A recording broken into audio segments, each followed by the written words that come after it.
In my life, I've learned that there's a reason things to be done in advance and not just rushed to the finish. Let me take my most relatable experience here, a school project that I kept putting off and off and off, thinking I had plenty of time ahead of me. I only started working on it the night before it was actually due. I was really tired and I fell asleep.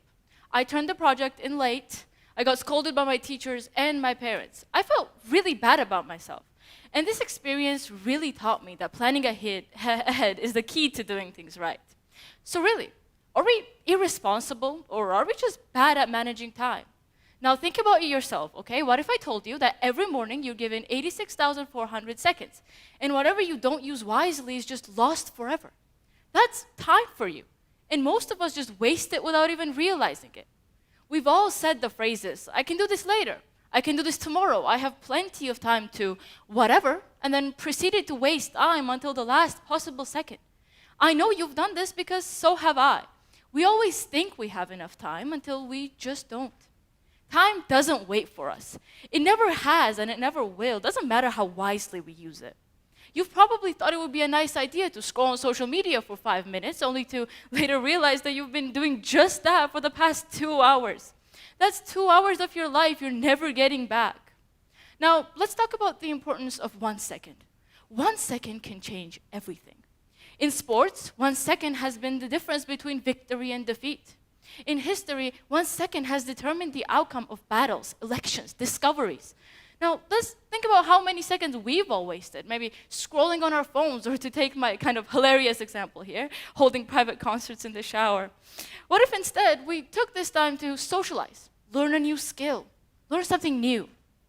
Now, you might have a question for me here. So how do I stop wasting time? If you ask me, this starts with 3 simple steps. Now, before I do get to these steps, I want to tell you that I'm not saying that you shouldn't have fun. Of course you should. Go watch that movie. Watch 10 movies, actually. Stare at the ceiling and fantasize. Just make sure you don't let time slip. Now, back to the 3 points I mentioned earlier. First of all, you have to prioritize. Always ask yourself, is this worth my time? And if it's not, just move on. Second, you have to be present. Stop dwelling on your past mistakes or the future you still even haven't experienced. And third, you have to take action. Stop waiting for the right time, because now is the right time. I'd say when planning a day, a timetable can be your best friend. I'd suggest grabbing a piece of paper, writing down some tasks you want to accomplish, and writing when you'll be doing each thing.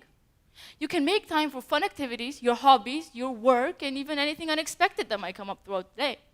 You can also rearrange these tasks as you go through the day, but you have to complete them all. Remember that.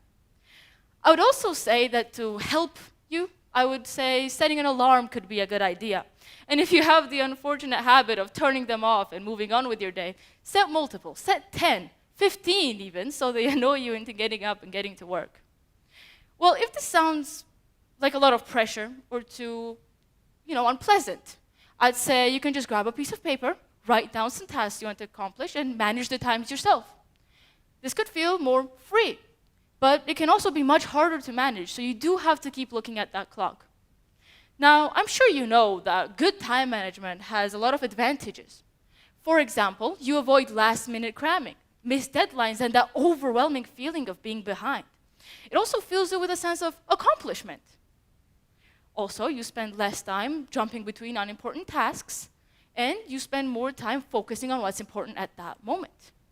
It also has health advantages, such as you can go to a doctor's appointment without worrying about a project.